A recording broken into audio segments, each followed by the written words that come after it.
Yeah.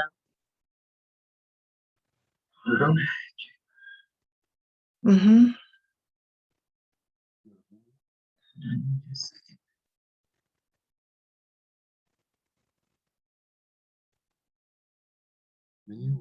That means it's this button right under there. Mm-hmm. That. Then Intercom. Yes. Okay. Okay. Cool.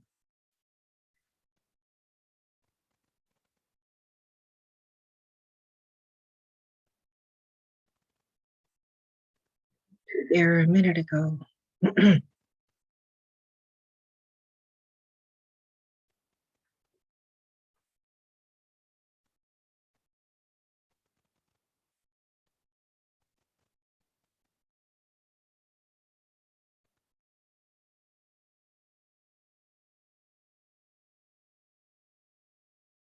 encourages informed and active participation in government, works to increase understanding of major public policy issues, and influences public policy through education and advocacy. The League does not support or oppose candidates or political parties. So welcome. We appreciate you taking time out of your day, midday, to be with us today. We do have two special guests that we will introduce momentarily. But what I want to do is do a few brief announcements, if you will. One of them is I want to make sure that I don't think I can show it, put it back. I don't have a copy of it. This, that you can't see very well, is our newsletter, The Voter, and we put this out every month, most months. And what this is a compendium of everything that's happening. We keep coming, when we put it out, we keep saying, oh, we're only going to do 8 or 10 pages. Chris Garcia is our wonderful person who is in charge of this, very experienced, but by the end of it, we always have 12 or 14 pages because all of you are doing so much work for the League and because you believe in what we do, the work that we do here. So I want to do a shout out to all of you for being so actively engaged in the work. We've had a lot. I encourage you to read to find out what other members have been doing and where you can plug in so that you are a part of this whirlwind of activity that's happening. So again, make sure you read The Voter. Also want to remind you that the November election, the constitutional amendment election, is coming up. So would you please go online to our Facebook page. We'll have listings of important dates and information there. Also, the voter guide, we have distributed some printed ones around town, as well as reminder bookmarks that have QR codes on them to get election information. So those are good things to check out. The other really cool thing is that League of Women Voters of Texas created some videos about the constitutional amendments, each one, and you can find those on our Facebook group, Corpus Christi League of Women Voters. But very importantly, Raul Ramirez, our chair for voter registration, also contacted KEDT, and those are now being aired on the radio. We provided with them a script, and they are airing those in the afternoon when they have their news points. And so I encourage you, if you're a KEDT member, to say thank you to them, drop them a note, but then also to tell friends that they can find out more about the upcoming constitutional amendments. So it's good to be prepared. Early voting has already started, so we encourage you, as always. Early voting is a great way to avoid the lines on election day. So again, I want to say welcome to all of you, and to remind you that there are so many ways for you to be involved, and glad you're here. So that's it for me, and I'm going to turn this over to Julie Rogers, who is our Vice President for Program Study and Advocacy, to introduce you to today's. Hello. Welcome, everyone. I'm going to try to expedite this very quickly because we've got two wonderful updates. and it's going to inform our natural resources position statements. President Oler sent them out when she sent out the Zoom information. So I hope you've had time to look at them. If not, look at them after these updates so you know what we need to review and affirm. And please join the Natural Resources Unit. Also, just a quick announcement, local redistricting has started. And we will have a Zoom call on Monday, October 25th from 5:30 to 6:30. We normally meet on second Saturdays, but we're in a fast and furious timeline. They have to have local redistricting done by November 15th. So we'll send out an announcement about that, and let's go forward with natural resources. First, I'd like to introduce Marilyn Knapp Litt. Marilyn is a retired federal civil service employee. She has lived in Texas for almost 20 years and is the director of the nonprofit organization Lost Dogs of Texas. She moved to Padres Island in 2016, and although her passion is helping lost dogs go home, she has taken up the fight against the National Park Service bureaucracy to protect our endangered sea turtle program and our right to access the beach at Padres Island National Seashore. Thank you, Marilyn, for joining us. If you participants, if you have any questions, drop them in the chat, and we will ask Marilyn either right after our talk or after our next guest speaker, who is Scott Cross, because he's also got some other meetings to attend. Thank you all. Marilyn, it's all yours. Let's save those sea turtles. Thank you, Julie. I appreciate the invitation. I wish I were here to say that concerned citizens have made all the difference, and the sea turtle program at Packery Island National Seashore is no longer in danger. In fact, so far we have made very little difference, and the endangered sea turtle program may suffer such a catastrophe that it will never recover. Packery Island National Seashore may also cut off access to driving on the beach. These two things are not just connected, they are intertwined. Make no mistake, concerned citizens are the only thing that will save our sea turtle program, and that's why I'm here today. But so far, the bad guys are winning. I guess questions you might have are, who's doing this? The face of these problems is the new superintendent at Packery Island National Seashore, Eric Bruneman. However, the idea to cut the program did not originate with Eric Bruneman. He was sent here to do this by a regional director of the National Park Service, Mike Reynolds. Reynolds has authority over Packery Island National Seashore, which many of us refer to as PINS. Reynolds selected Bruneman probably because of Bruneman's history of interfering with successful endangered species programs at other national parks, such as the California Condor Program Park and the Black-footed Ferret Program at Badlands National Park. Bruneman came with an unenviable record of having had 2 whistleblower complaints made against him, and now he has a third filed by Dr. Shaver at PINS. I'm retired civil service.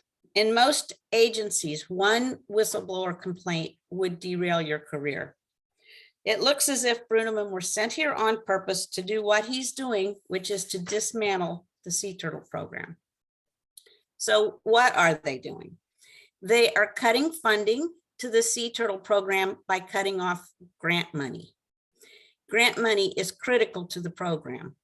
One of Bruneman's first actions was to turn back National Park Service grants of $300,000, which Dr. Donna Shaver was awarded for her winning presentations to the National Park Service.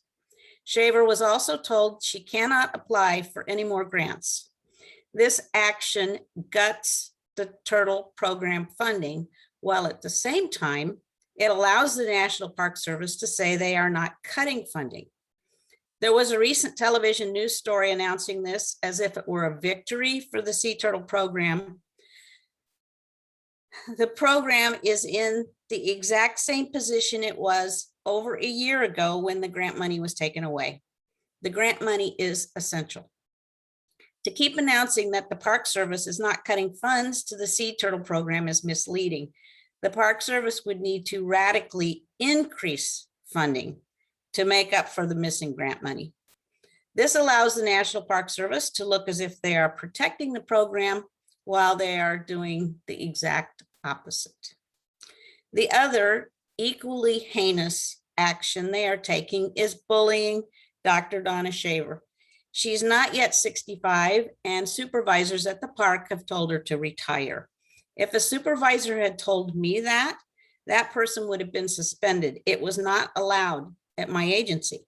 The National Park Service is operating above the law here. They have the same rules as all federal agencies. Dr. Shaver's being mistreated, but after a lifetime dedicated to saving sea turtles, it's not so easy to make her quit when she is the only person left who's protecting the program. She's under a gag order and can only speak with permission of the park superintendent, and then she can only say what he permits her to say. And that's why we don't see her on television as much anymore as we used to. She used to basically be the face of the park because the turtle program is so important to all of us.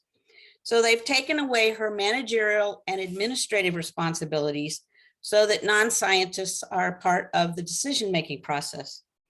You may remember the terrible cold stunning event during the big freeze. Well, what happens with cold stunning is juvenile sea turtles do not seek deep water quickly enough. When sea turtles are overcome with cold, which happens when they are caught in shallow water during a freeze, they become immobile. They can't feed or swim, and the waves toss them about like empty plastic bottles.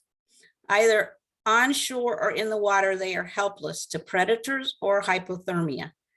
The cold stunning event was a triumph for many turtle institutions on the Gulf Coast and was portrayed as such by PINS. The truth is, the administrative chain of command at PINS dithered around, and by the time Dr. Shaver was given permission to act, it was too late. Almost all the turtles they picked up were dead or died soon after. That's what happens when scientists are not in charge of the science. This is just a tiny snapshot of what is going wrong and being kept quiet at Padres Island National Seashore. Without proper funding, the Kemp's Ridley Sea Turtle program will falter and may never recover. Funds are needed to pay for scientists and techs who come in the summer and take data on the turtles, collect the nests, and incubate the eggs. One of the biggest expenses is UTVs, that turtle patrol you may have seen going up and down the beach, and their gasoline. Volunteers drive the vehicles, but the vehicle maintenance is very expensive. If the data is not collected, that will put an end to a turtle study that has gone on for decades. You can't drop a year or two of data and then start up again. But more disastrous would be ending nest relocation. Currently, almost all turtle nests are identified and relocated to a safe area. The turtle nests are found by volunteers and by people driving on the beach. The nests must be moved, or without exception, they will be destroyed either by coastal flooding, which goes all the way to the dunes, and the turtles lay their nest, make their nests at the edge of the dunes, or they'll be destroyed by predators, whether coyotes, possums, or fire ants. That means an entire season's worth of hatchlings would die. So why are they doing this? This is the part which is difficult to explain. I think it largely comes back to money and closing the beach to driving. Dr. Shaver was responsible for gathering and compiling the data, which ensured that BP had to pay a large settlement for the Deepwater Horizon disaster. Although she seems to be responsible for the award being so large, she was not given a decision-making role as to where the settlement money went. Probably as a result, our sea turtle program was largely left out. I think someone wants the sea turtle program diminished, so money that should come here will go elsewhere. I'm told that Dr. Shaver made some powerful enemies years ago by preparing a report where data supported a result that those in charge did not want. And she stood by the science and refused to change the report. I don't know the details, but professional jealousy may also be a factor. She won, she was a candidate for the highest award that the federal government gives to civil service employees this past year. And Eric Bruneman went on record as saying he was very unhappy about that. Highly unusual. Generally, an agency would just be so happy to have out of over 1 million employees, there are 16 selected, and she ultimately did not win because Dr. Fauci won. So I would say she was in good company with stiff competition. Certainly from the regional director on down, no one in the National Park Service is on her side. From the regional director on up, there's no one in charge at the National Park Service. There's been no director of the National Park Service for several years. It's been just not been a priority for this administration or the last administration. The other reason to cut funding for the sea turtle program is to have an excuse to close the beach to driving during turtle nesting season, which is April through July. East Coast turtle scientists do not understand or agree that Texans should drive on the beach. This has been an issue for years. If sea turtle nests are left on the beach, as they're proposing, then the National Park Service could prohibit beach driving using the pretext that cars are a threat to the nests.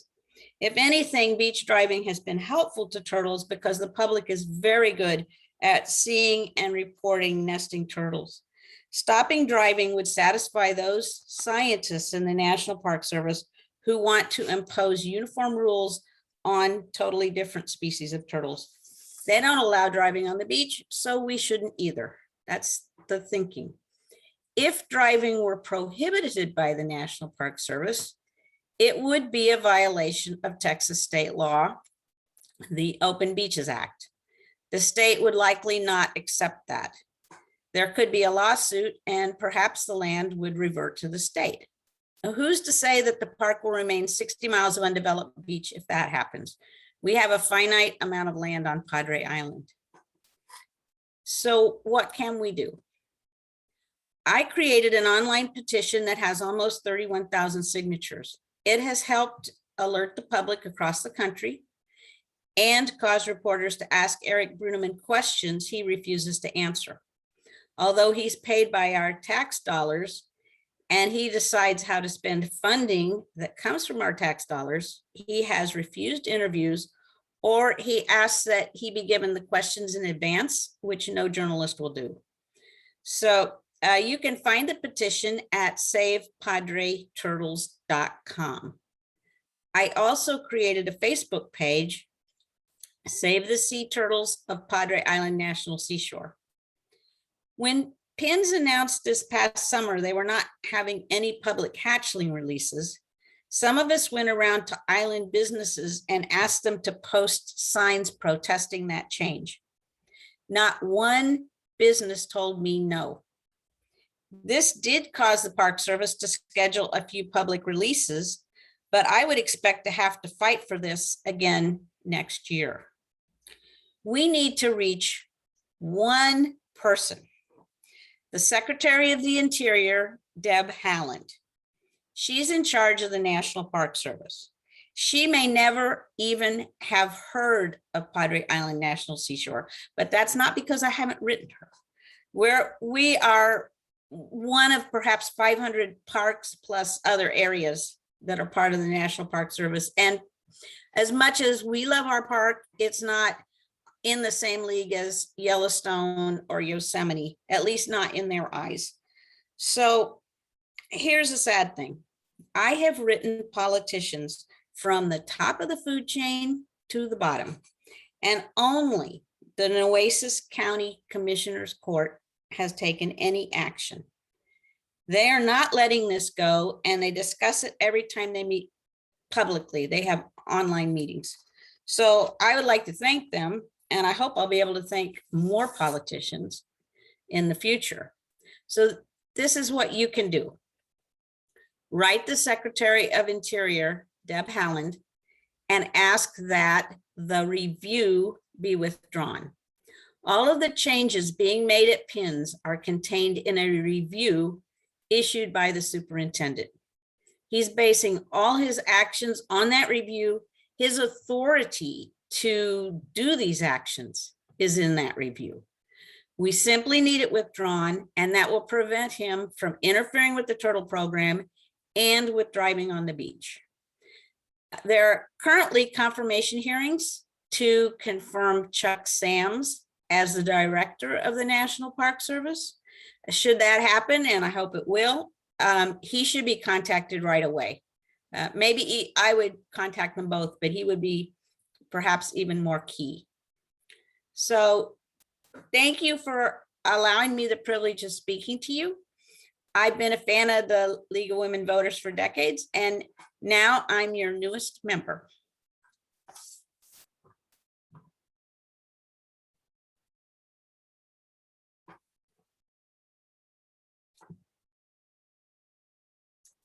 So Unmute, Julie, unmute.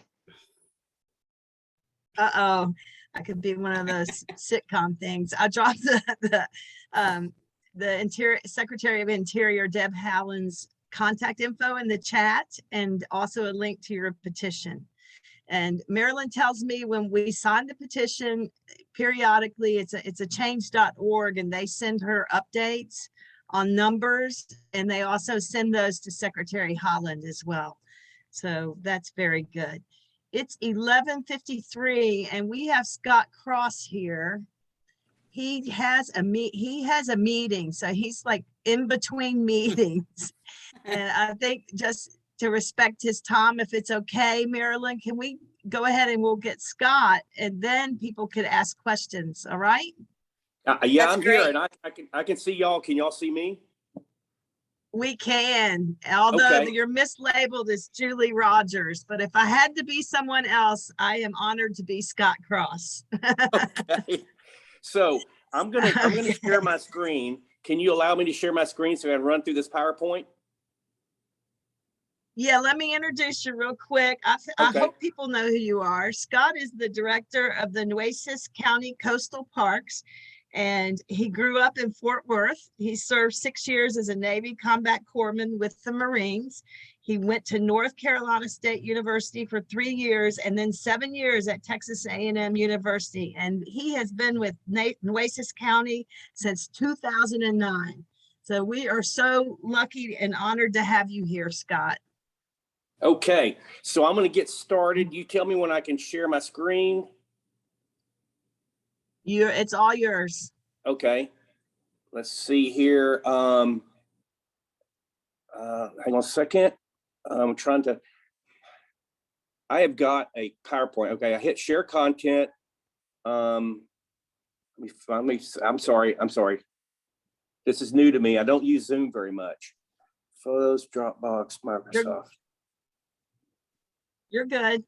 And we Okay. have an L here on hand if we need. And if I I'm hit in the screen- same boat as you. Scott, can I'm you gonna see hit- at the bottom of the screen, it says share screen? It just says share content, and then I click screen. I don't have a share screen at the bottom, which is kind of funny because I went through the tutorial yesterday to make sure I could get this done correctly. You should So- just need to scroll down at the bottom of your screen, a little menu will pop up. Yeah. And do you see a little green arrow that says share screen? Okay. Are we there yet? I Am I believe we are, yes. okay? You're starting I to come think so. through. Okay, great. Okay, so let me pull up the file. Can y'all see this? Not yet? Yep. Yes, you could? Yes. go back. got We it. could see it. That's it. Okay. Yeah. Okay. All right. Okay. So I'll run through this real quickly, ladies. I'm actually at the Ortiz Center. I'm right now meeting with the Corps of Engineers, the General Land Office, and the judge and other stakeholders and elected officials here to discuss the future of our beaches, the future of our dunes, the future of our bays, the future of our shorelines in and around the coastal bend. So it's a pretty big deal. It just happened to be able to get these guys down here today. It just happened to coincide with this. So I'm going to run through here, and although some of the initiatives that you guys have are on a municipal side, remember, I'm all county. And so, but most of these things do touch on some of those initiatives. So top of the mind awareness, Bob Hall Pier got hammered by Hurricane Hannah. Hired Jacobs Engineering. We've been fighting with FEMA to try to get a federal disaster declaration. We couldn't get it. A lot of people say, well, why couldn't you get it? Because all 32 counties in the state of Texas that were declared under the governor's disaster had to meet a minimum threshold of about 38 million in order for it to open the FEMA Public Assistance Grant Program. Well, the rest of the western counties didn't have enough damages. Nueces County had the bulk of it, along with the port and the marina at City of Corpus Christi, and we couldn't get there. Now, we appealed it twice to try to make something happen. It didn't happen. And so we didn't win either appeal. So then we decided we'd go out for some certificate of obligation funds in 2021 and dedicate 18 million to rebuilding Bob Hall Pier with some slight changes. So we started that process. Working with that, we've got Jacobs Engineering in place. We're working also with Land Engineering, Lockwood Andrews and Newman. We've got 100% demo plan specs done. They're in purchasing. The concrete debris from the pier is going to go out to already permitted TPWD, that's Texas Parks and Wildlife Department, offshore reef that's in state waters to benefit marine fishery habitat. And our permits in place for that. Right now, we're working on design concepts and specs. We've been doing public forums, surveys, stuff like that. We've had over 2,000 people respond to the survey. And it was last week, I think it was last week, it was on a Wednesday. I got informed of a memo that was going out by the GLO that said that they were going to be given or going to request from the state's ARPA funding, state ARPA funding, not county ARPA funding, $30 billion to rebuild Bob Hall Pier. Well, I kept it under tight lip until I could let the judge know. And I finally got a hold of her down in Mexico at her daughter's wedding. And I'm like, okay, well, we better get in front of this because it's going to get leaked.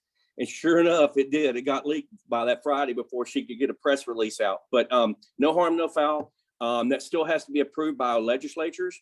One of the messaging that the judge has is with that, don't let the legislative or executive branch decide on these projects. Let's let the state agencies recommend what is needed in different regions of the state. That's how you can help us solicit these elected delegates that we want this money and we want to rebuild this pier. So now I'm going to move into some designs. This is what, if we rebuild the pier, this is what it'll look like. Same thing as before, right? Well, now's the time. If we want to build it bigger, better, stronger, now's the time to do it. We don't think the permitting for the rebuild is going to take that much effort because there's been a pier here historically since 1950. There's already been a footprint there. And so we're already in consultation with the Corps of Engineers on this, myself and Jacobs. Now, this is going back, same footprint. Okay, this would be a modified footprint. Okay, now you see these T's. What's significant about these T's is that they're historical to previous hurricanes that have actually come in and hit the pier and destroyed it. One time the pier was only 300, then it was 600, then it was 1,200 feet. It's actually 1,240 feet right now. We have the concessionaires. We own the building. We have the concessionaires, Michael Mays, and it's on the north side of the pier. We're looking at adding another public venue space for people who could come up, not have to pay to go on the pier to fish, but just hang out, do what they want to do. Now here's a really elaborate design. Okay, now this was all designed and done conceptually working with only 18 million. Okay, so this kind of modifies the T's. It makes the pier basically the pier would end up being 25 foot wide and going down and at the T's at the end, which that width would really make a huge difference for us, for the end user. And remember, we've got to run out on this pier with a John Deere Gator, sometimes with a truck and service lights and trash and everything else. So that would do those two things right there if we did that. And so with this new development, this new money, we're going back to the drawing board. And we're actually looking at, I don't have a slide of this, instead of putting the parking lot back on the beach, moving it behind the dunes and extending the pier up over the dunes and letting the ramp come down into an old RV section that's paved. We redo the parking lot and get the parking lot off the beach.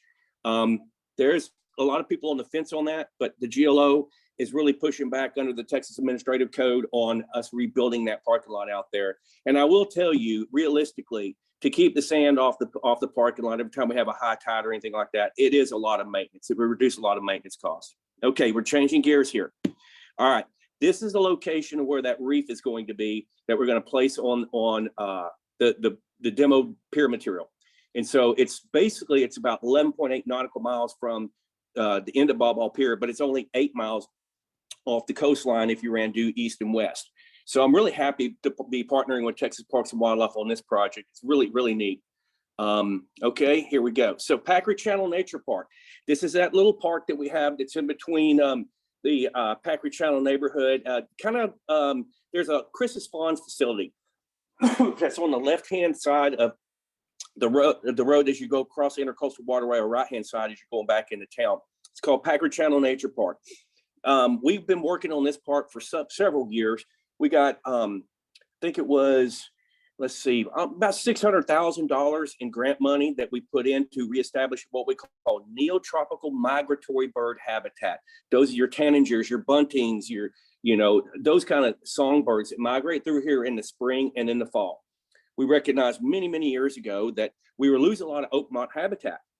As a matter of fact, there's about a 42-acre section out there right now that's just to the south of the 361 as you go across Packery Channel going into Port A, that's up for sale. And everybody's like, Scott, buy it, buy it, buy it. Well, I don't have $16 million to go out there and buy it to protect that habitat. And so what we did is we went in here in this park, more landward, we went in and we created public access, and we spent about 2 years studying the different type of units that we wanted to place that were coastal brush type species. In other words, they're called dicots. Monocot would be a corn stalk. Dicot would be a woody stem. So you had shrubs, undershrubs, and taller shrubs to benefit the migratory birds. When these birds come through here, they're needing 3 things: food, water, and cover. And they need the food, water, and cover to build up their fat store, so that when the front is done and they if they fall out with the front, they can pick back up and carry on with their migration. So we did a lot of research, studied all that. I'd be happy to share that with any of y'all who know other people who want to kind of recreate this type of project. And it would have great success. Now, the one thing that we do that's different than most anybody that you see, whether it be a municipality or a county when they get grant money, we build funds in so we can monitor what is happening in the environment. What are the birds doing? How are they reacting to each unit? How are the plants reacting? Are we attracting the insects we wanted to? All that. So we monitor that on a regular basis. We do reports, and we've been getting that for several years. So what we did was, this was the last element. I'm losing a lot of shoreline here. Now, it was really bad when they opened up the channel. Then to my right, that's our neighbor, Brian Gully, great guy. Well, him and his folks, they decided to do a sheet pile, which hardened their shoreline. Well, see how it starts exacerbating my erosion on the right-hand side, looking to the left. And then, well, that finally settled. Then just off of where the cul-de-sac is, there's a no wake zone right there. And so what I get is I got people coming off plane and getting on plane with large boat wake that's adding to my erosion. So this was the last element in the entire master plan for this park that we wanted to do. And so we decided, I went to the GLO and I said, GLO, I said, look, you've participated in this project. TPWD's participated in it. Bay's Nestorage program has participated in it quite substantially, and the counties participate in it.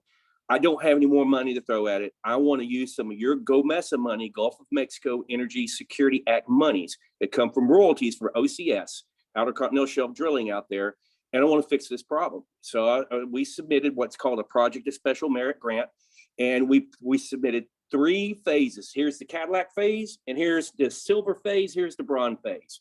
Well, thankfully, they picked up the Cadillac phase, $4 million.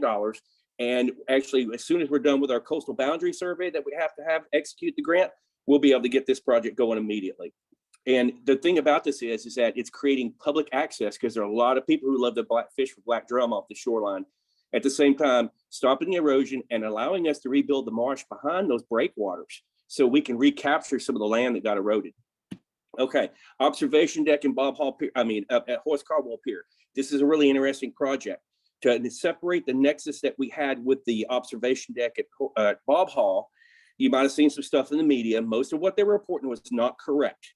The Fish and Wildlife, we had a grant. They didn't like the fact that we had some commercial utilization of the space mixed with public use of the space. We could have gotten rid of the commercial, but we didn't. If we'd have gotten rid of that, we wouldn't have to pay anything back. Myself and Judge Canales and Tyner Little, who just retired, we went to DC and sat down with these folks at U.S. Fish and Wildlife, and we worked out a compromise, but our compromise took it even a step further. So we got $250,000 to build this structure from the port, and then we got the Commissioner Chesney and the judge made up the difference. Now, I'm gonna go through a couple slides here. This facility, as you can see from the pier, from the water side, it was raining that day, is going to be totally dedicated to educational outreach. Here's another view from inside. Really nice space, really good opportunity. And there's just another look at it right there. So we are working with all the agencies, the university, anybody who does educational outreach in a organized capacity. I don't do that. I'm not good at that.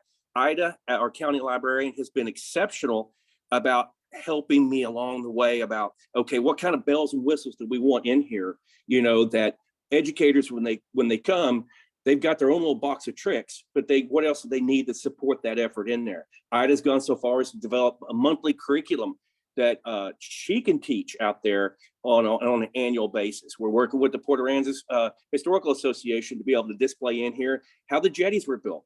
The World War II gun turret mounts that are on our county park, Abbey McGee up there.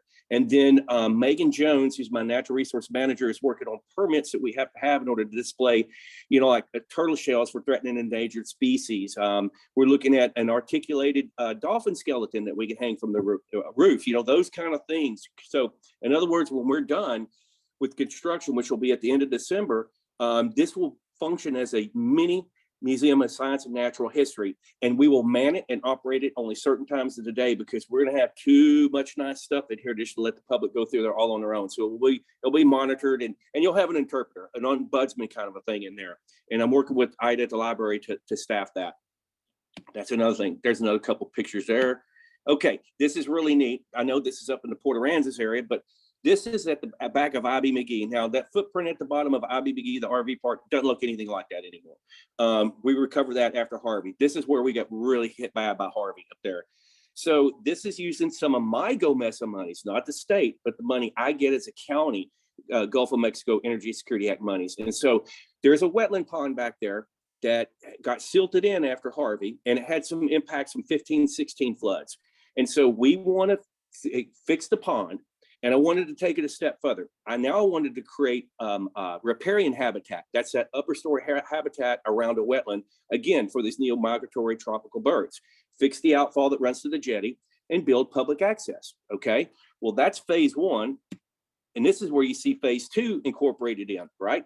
Well, here's the beauty. We got the money to do both phases at once. And now we're gonna have these little yellow things. Those are like little viewing kiosks. We're gonna have cultural and historical and environmental displays, you know, out here. And there's you can see the circle up there by where it hits the road. That's where one of those gun mounts is. And a lot of people don't know that story from World War II. They were there to protect German U-boats from coming in the ship channel. But now we've got a way to stripe. The city's going to work with it to stripe a crosswalk. Now we got complete connectivity with UTMSI and their educational outreach program. They can do their thing in their little wetland thing, come through here, come to the park, go up to the observation deck. Really, really neat deal. And this will be open to the general public. All right. Now, one of the things that y'all asked me about early on, okay, what's happened to our beaches? Well, Hannah really kicked their rear ends. And so, and it's really odd because in Texas, we typically don't have engineered beaches. The only engineered beach we've had historically has been when they dredged Packery Channel and put it in front of the seawall. And so, but Nueces County has not typically had engineered beaches. And so what Hannah did basically took our beach profiles and our dune, toe of our dunes, and took us back all the way to where our survey data to where we're at 1996. That is no kidding. I'll show that to you here in a minute. And so hence one of the reasons I'm up here today is to get started with a program with the Corps of Engineers to look at future immediate needs with dredge placement material that's good quality beach sand, as well as long-term planning so we maintain a resilient coastline. Okay, so here are the goals of what we did with Comrade Blucher Institute. Wanted to document the Hurricane HANA impacts, established baseline for future assessments because we needed it because we didn't have it everywhere. We did the entire coastline from the jetty in Port Aransas all the way down to Penns because many of you know we got 4,000 acres of property we bought from the GLO down in Clayburgh County that falls under my management, and to support ongoing coastal projects that we have here, like Packery Channel, Padre, Clayburgh sediment, and that thing. And then we have a place that is a website where you can go and you can go through the layers and look at all this data that we collected. It's available for the public to see. So I did a dumbed down version of this presentation that Deidre Williams put together. When I say dumbed down, condensed is what I mean, because it was really long and it got into a lot of technical stuff in survey science that I don't even understand. I show you this slide because it really shows you the different jurisdictions. You see how we're all we're hopscotching around each other.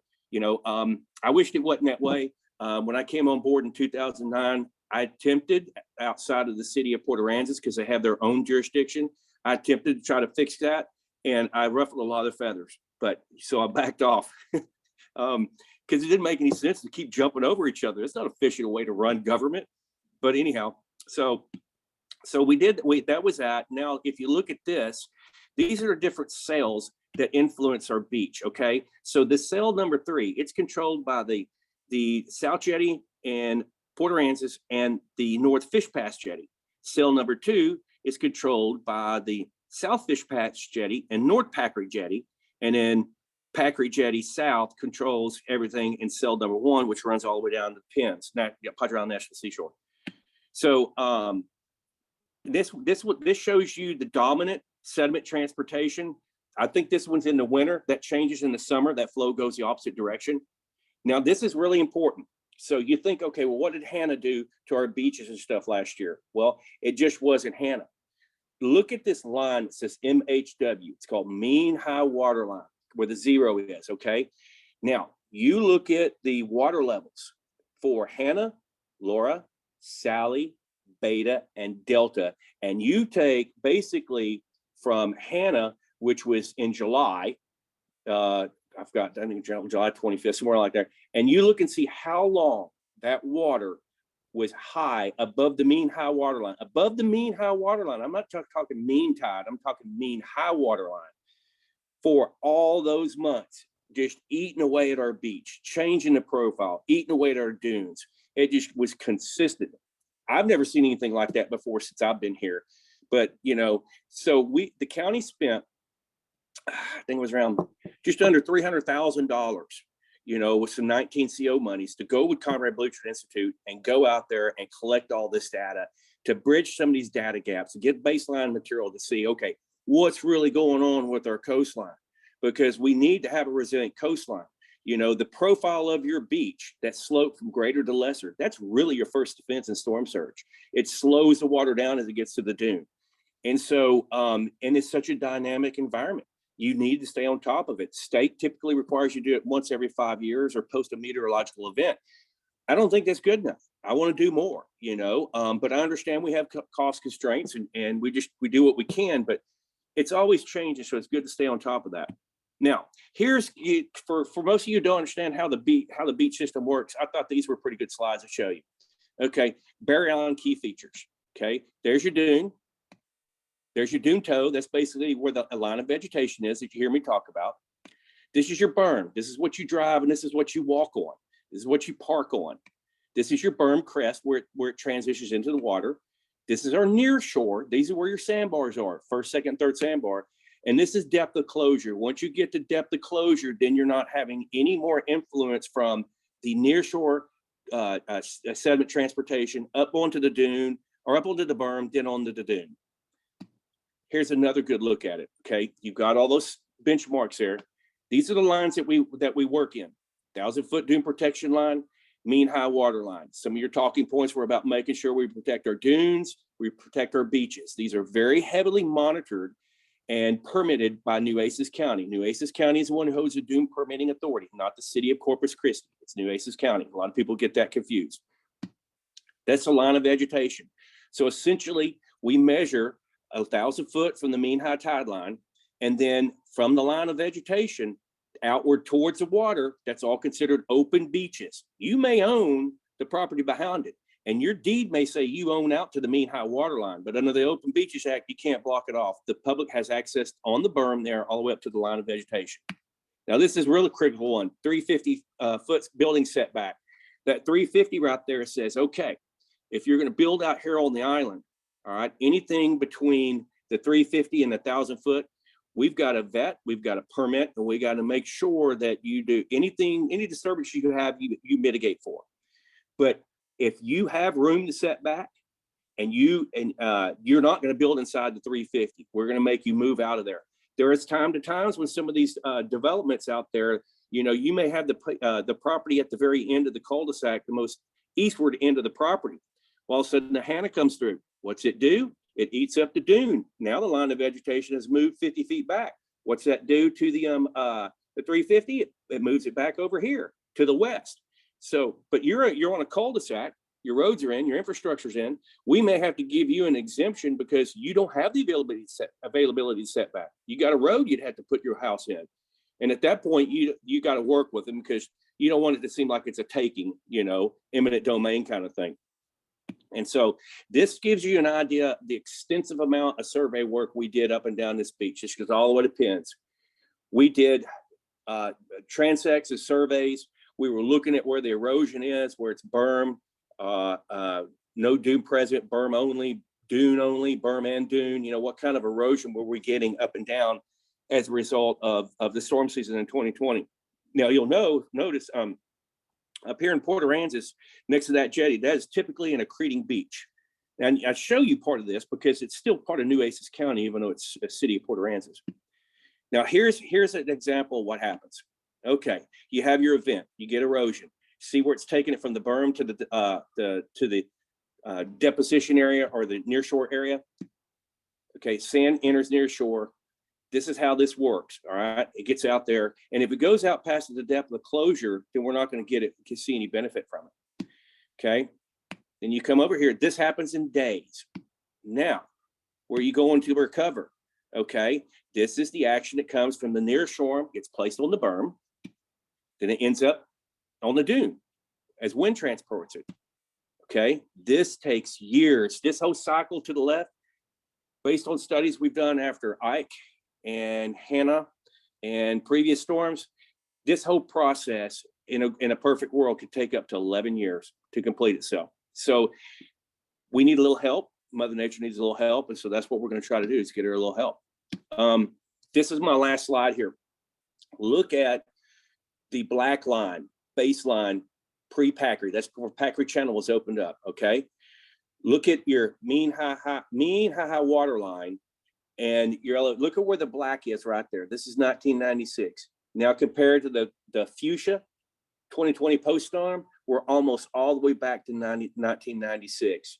So see, if you follow that line, that dotted line all the way across there, you can see what a change has happened with 2020 versus like 2012 or 2019. That's the toe, you know, and basically if you're dune, look how far it's back now. Look where it was in green, look where it was in that beige, you know, look where it was in black. So we typically, if you were driving down the beach around Mustang Towers, you lost probably 25 foot of dune there. And after you get down to Padres Bayou Park next to Bob Hall, you're up to 45 or 50 foot. Now the dunes are healing nicely, are starting to. They're starting to come back. I'm trying to encourage people, just let them go on their natural course. But it is drastically shaped, reduced. Our shoreline changes have been pretty significant. And so I'm like, well, you don't want to go out there, and you can. There are rules you have to follow. You can build back the dune, but if you don't build back your shoreline, now your beach is even more narrow. And so, you know, we're looking at all that. I was able to get some funding to continue on with this research again this coming year. And so I think between what we've done, what we're doing, and just the meeting I'm up here for and what we're trying to put in place, I think, guys, as far as your coastline and resiliency of your coastline, you can feel very comfortable. It's in good hands, and we're really looking at, you know, building it, making it even more resilient. But not only for now, but for all unknown events in the future. We got to have these mechanisms in place that way when something happens, we can react. So that is the end of my presentation. How do I get out of screen sharing?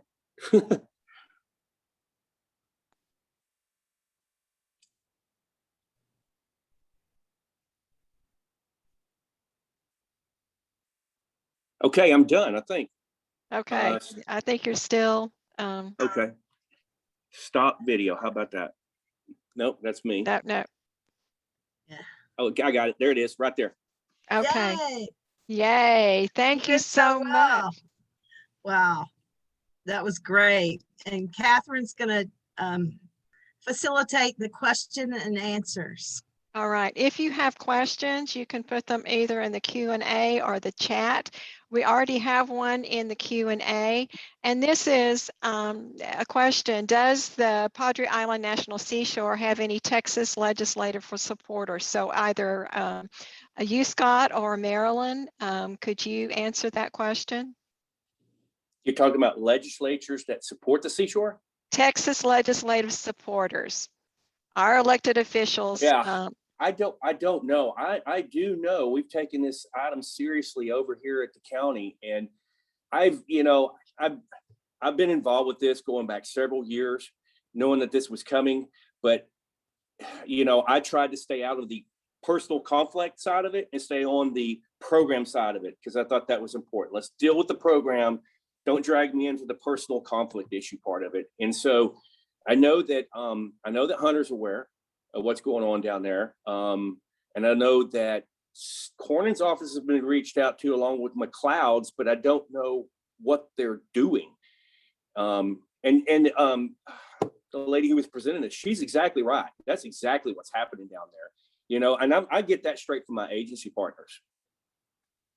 Okay, Marilyn, do you have any comments on that about? Well, like I said, the Nueces County Commissioners Court is on it, and that's it, because I've written a lot of people and haven't really gotten a response, or maybe they say that they're aware of it or they're doing something. No, there's nothing concrete from anyone other than the Nueces County Commissioners Court, which they've had presentations, I think their last two public meetings, and then they invited Eric Bruneman and Dr. Shaver, I believe, to talk next month, but I mean, she's not allowed to, and he won't. So I don't know what's going on with that. Okay. There is a delegate leaving from Corpus Christi on Sunday to go to DC. If y'all know of anybody that's going on that trip, my wife works at the Corpus Chamber, Jenny Cross down there. She's taking a bunch of people up there. I mean, if y'all got something you want me to hand to her that she can get in a Department of Interior office, I'd be happy to do it. Wow, that's very generous. Thank you, Scott. That's great. I want to remind everyone too that or affirm that the Nueces County Commissioners Court has been very supportive. One of our members, Teresa Klein, went and spoke on her own and asked them to pass a resolution. And so they've actually passed a resolution in support of the turtle program as well. And it hasn't happened at the city level yet, but if people were interested in getting into the Natural Resources Unit, that might be something y'all could take on. Exactly, Julie, excuse me. I do have a question for Scott. I think when we first met down, all three of us were at the county courthouse. One of the difficulties that you said that you were having was getting enough sand. Could you talk a little bit about that? So what we did is we submitted a letter of intent with the Corps of Engineers, and the letter of intent says, okay, basically, we need to look at this. We need to figure out where our sand is, and we need to let you know that we're going to cost share this with you, Corps of Engineers, because under that program, it's a 50-50 match. And so the judge executed that. We were just talking about that earlier. And so we don't feel that there is enough beach quality sand that's going to come out of the Aransas Ship Channel with that project. And plus, it's not going to be cost effective to bring that much sand that we need 18-20 miles down the beach. It's just not realistic. And so there's not enough in Packery Channel to take care of our needs. So we think more than likely the study is going to show, just like it is off of Jefferson County and Galveston County, it's going to come from directly offshore, which would probably be anywhere from 10 to 12 miles. And that's a lot more cost effective. But once we find the sand and figure out where it's coming from, Then we start getting into the programs and the cost sharing with the federal government on, what is our match? Sometimes they could be 65-35, 60-40, it just depends. But so then we start getting into the nuts and bolts of, where we need to get the sand for renourishing. Does that help? That answer? That helps. And that, I think Julie and I were both astounded. We tend to think of sand as a plentiful resource, and knowing that there are different types of sand and for different needs and different areas. So that was a little bit eye-opening to both of us. So I appreciate you addressing that. Anel, do you have a question? I see that you have your hand raised. Okay, well, let me come back. There's another question for you, Scott. What size is your staff in your office? How many? A full-time employees, we call them FTEs. We're right at about 24, 25. Then we do hire seasonal, although they're called temps. I can't call them seasonal. It's because of the Affordable Care Act and the employer mandate under the Affordable Care Act. And so, I know they took the individual mandate away, but the employer mandate is still there. So, I've gotten approval through the court. I'm the only one that allows me to work them at 40 hours a week or better. That's 50% effort or greater, but I can't do it for no more than 4.5 months, or they become benefit eligible. So that does help us because, many of you may not know this. When we ran the pier, we had a lot of seasonal staff. The pier runs 24/7 in the summertime. But you'd be happy to know that we initially invested $68,000 when we took over that pier, and us running the pier, not the restaurant bar area, but us running the pier, it has paid for itself and netted revenues to offset my operating account every year. There's not been another dime of general fund monies go into that pier operation once we started it. Okay. Good question. I think, and then do you know what the budget for your department's budget for this fiscal year was? It's right about 2.8. Right, it hovers around there. It hovers. It's hovered between 2.3 and 2.8. And the reason why that is that because when I lost the pier, I lost $900,000 to $1 million in gross revenue that comes into my department. What happens the way we do our budget, ours is very different than the other department. Before Hurricane Harvey, we were offsetting 67% of our operating costs through the sale of goods and services. Harvey hit, it hit me really bad, took down 50% of my operations. I had to increase my dependency on the general fund. I got Padres Island expansion done. That eased some of that pain. I got I.B. McGee RV Park done, open back up. That's really helped, but then to take 2 steps back again because of the pier. So it'll fluctuate. My goal is over between 2022 and 2023 is to try to get up to about 80%, 83% self-funding. They want me at 100, but I feel like if they don't have 10% skin in the game, they've got no reason to listen to me cry when I need help. I understand. Thank you. Another question is that one of our listeners said several years ago, the beach on North Beach had to be replaced due to the wrong kind of sand. And what efforts are being taken to avoid that same problem? How do you? We did. That's what the sand study does. It's got to be according to regulated by the Corps and the Texas General Land Office. That sand has to be of the same type and quality as what occurs there naturally.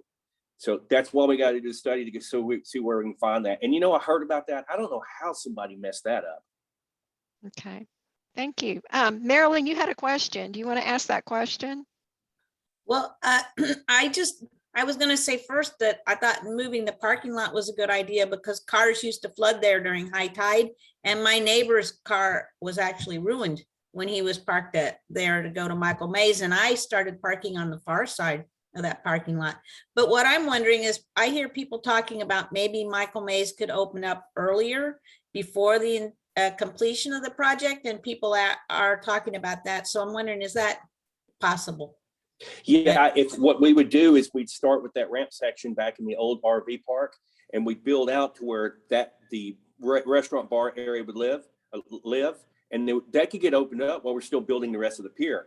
You just have to listen to a bunch of banging, like driving the piles and stuff like that. But yeah, I mean, it'd be a way to start celebrating small successes. Thank you. Awesome. Thank you. Another question for you, Scott. What is the impact of driving on the beach? You know, there really is not. There's been a bunch of studies that have been done, even with our beach maintenance. Kim Withers over at the Center for Coastal Studies, I think she's still over there. I haven't talked with them in a while. That's over at A&M Corpus. They have done some research on that. There's some research that came out of Galveston by some grad students that showed that, you know, as far as impacts to what you call benthic organisms, those are the no-see-ums, the things that support the food eco-web system on the beach, that any type of activity that we currently do on our well-managed beaches doesn't have an impact of lasting biologically more than, you know, I think the longest they said is 10 days. And so, you know, the main thing is maintaining a correct profile, sloping greater to lesser. You know I hear a lot of people complain about Port A because their drive lane seems to be lower than the beach because they got those bollards there, you know, on the side for the protected areas, and it fills with water. And I've seen that happen on North Packery before. But I think, you know, if you can maintain the correct profile, I don't see that there's much of any impact. And you know, driving on Texas beaches is never going to go away. They attempted it once, I think, in the 50s, and it didn't work well. Okay, good to know. I think this may be somewhat related. We have a question. Do we currently have any dredging operations offshore?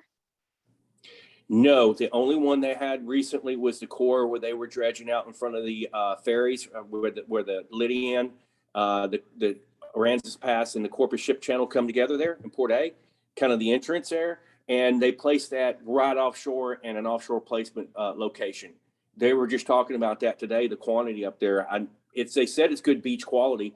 And I don't know that anybody's spoken for it. But again, I don't know how cost effective it would be to get down to where we're at. So do you have any long-term plans for the impact of climate change? Well, that's the thing why making decisions to move a parking lot behind the dune line, looking at your future expansion, moving things more westward, getting outside that 1,000-foot setback line I showed you.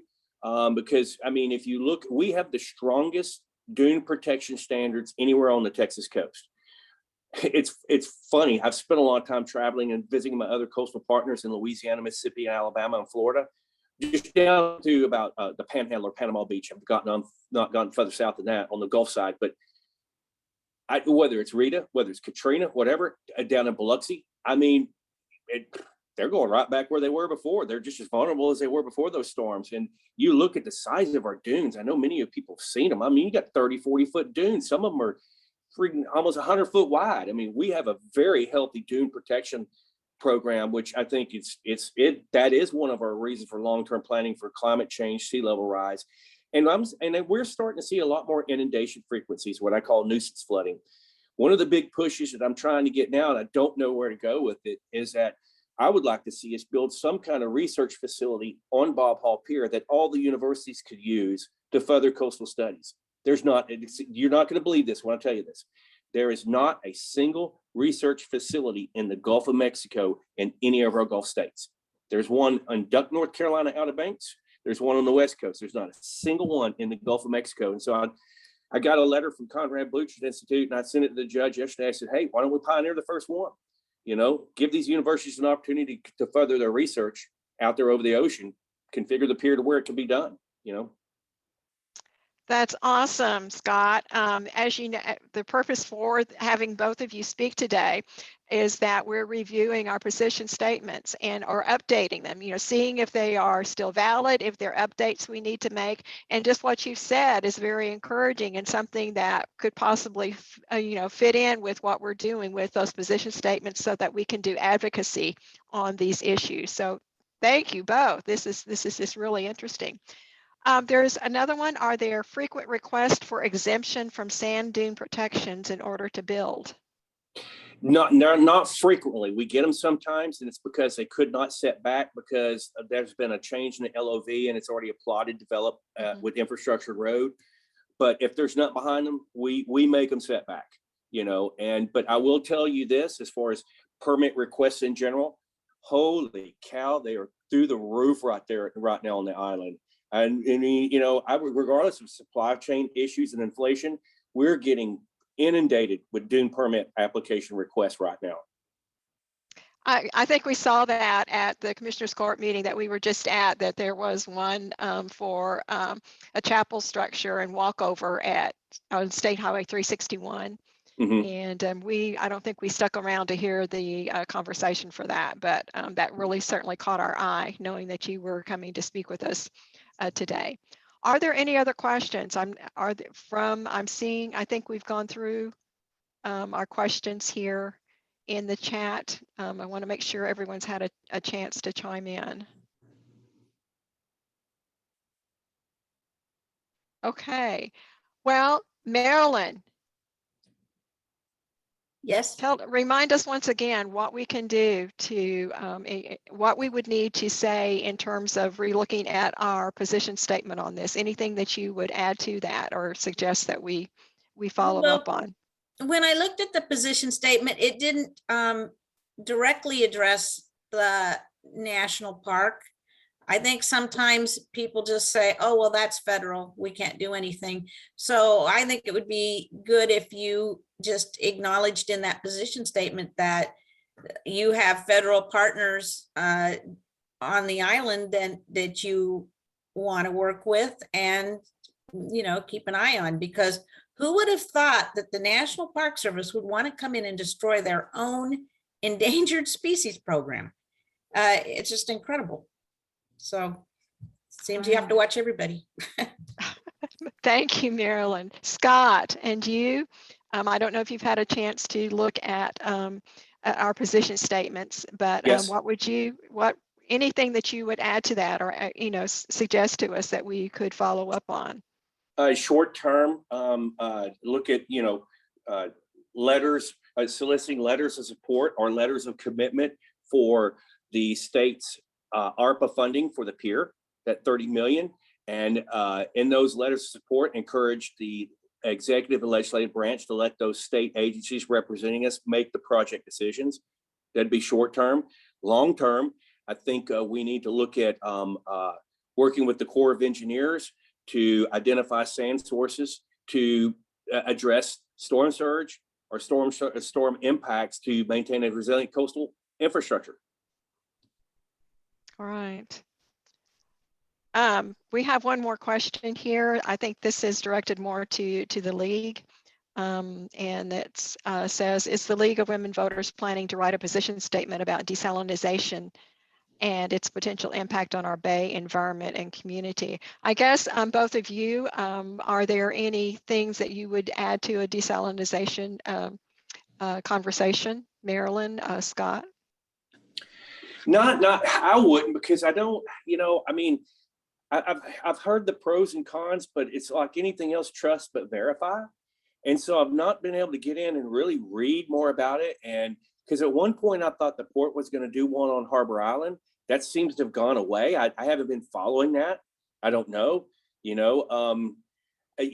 honestly, some of the bickering that would go on between, the community of Port Aransas and the port, they would try to get me sucked into it all the time. I'm like, I'm county, I don't have anything to do with that. So I really not kept up with it that much. I'd have to really, in order to provide my input, I'd have to do some more research. I mean, it does have good benefits. It does have some significant environmental impacts as well. Thank you, Scott. Marilyn? Well, I would say that the thing that's worrying to me is that when you do start disrupting the creatures that are under the water there, you don't know where it's going to lead. So I would think that if you're going to, there's a lot of people there that are very upset about it, and I think they've done their research. So that's my concern. Okay, all right. Thank you both. Well, I see no more questions in the offing, and we are finished a little ahead of schedule, but I think that's okay. Both of you have indicated, you in particular, Scott, that you have taken time out of a meeting that you were supposed to be in. So we appreciate so much both of you coming on. We have contact information in the chat about how to get in touch with both of you. Also, we will have this, I will be doing, sending out additional information as a member blast. I know sometimes it's a little difficult to keep track of all the conversations and the questions. This also, this has been recorded and this is on our YouTube channel. So if you want to go back and view that, please avail yourself of that opportunity. And then we just want to say thank you both so much for taking the time. We know you're both busy, so and doing, working on your responsibilities and your cause. And so we appreciate the time that you have put in preparing to come and speak with all of us. And this, I think, will help us substantially in how we look at that position statement, those position statements impacted by what you both said today. And that will help us know where we need to focus our advocacy efforts. So thank you very much. Thank all of you who attended this. And please, if you still have questions, go ahead and email those to me. And when I reach out to Scott and Marilyn again, I can make sure that your questions are answered. Other than that, we thank you. Remember, if you're not ready, go early vote. Don't wait till the last minute. It's already up there. Voting is what we're all about. Make sure that you check out our voter resources that are online. And please let us know and also give us feedback about your voting experience this year. We would appreciate that. So let me see, make sure I've got no more questions. I think we're done. Again, Okay, I'm going to run. Thank you, Scott. We appreciate your time. Thank Marilyn, you. we appreciate your time. Thank you. All right. All of you who are still here, again, thank you for your participation. Thank you for taking part in this discussion. We appreciate your answers, your questions, and we are going to continue to have programs. Julie, I will turn this over to you right now to explain what our next membership meetings will be. All right. Let's see. I'm not muted, am I? No. Okay. We're trying to get updates that correlate to our local position statements that are under review. So I have reached out to the Park Service, Maryland. You and I had talked about it. And at one point they said they would come speak to us, but now they've kind of stopped communicating. So we'll see what happens. That seems to kind of be the trend, but we do try. And most of you know that the League of Women Voters is nonpartisan, and we try to not be biased and operate only on facts and get both sides of the issue. So that's why we're trying to reach out to them. And we do that especially with our position statements. So I just want to remind people that position statements are reached through our studies, and members can present ideas on studies that could lead to position statements at our annual meetings that takes place in May. So that's just opportunities for you all to be aware of. Our next speaker we have for November, we have one local position. It's about the Bayfront Master Development Plan, which is no longer exists, but we do have a downtown management district. And so Elisa Barrera Mason is going to speak to us about their new 5-year plan. And if the National Park Service gets back in touch with us, we'll have an update from her as well. And that will be for November. And then just remind everybody the way we've been trying to structure ourselves is through units. So you can look at our newsletter, which Catherine suggested. It has the layout of the land, but we are trying to build this natural resources unit, and we already have a public health unit. They'll let you know when they meet. The chair of that unit is Linda Snyder, if you're interested in joining her and that unit. And then we have our redistricting. I want to remind everybody again that local redistricting is going on. We heard today on a phone call with the rest of the state that there is a legislative mandate that the county needs to have their redistricting done by November the 15th. So as it's been described by some of our other colleagues, it's going to be fast and furious. Therefore, on Monday evening, we'll have a quick special redistricting Zoom call, and President Oler will send out information on that. All right. Thank you, Julie. Again, my goal, my top goal as your president these next 2 years is to get you involved, to get this, make this truly a hands-on organization. And we have so many opportunities that you can take advantage of in making sure that we are empowering not just ourselves to vote. And that happens, I mean, being involved in these advocacy efforts, in the study, in the crafting of position statements, and then the advocacy that goes with that follows, is so important, not for ourselves as well as for the general public. And also because it's imperative that we defend democracy so that our votes count, that every person who is eligible to vote, and that those eligibility requirements are not onerous. We need to be advocating for our democracy every day. So I thank you for joining us. I hope you will take this opportunity as to read through the voter, see where you will fit in to this work of the league, and we will hopefully see some of your ideas in these meetings, see that you're actively engaged. So thank you so much, and we will see you next month.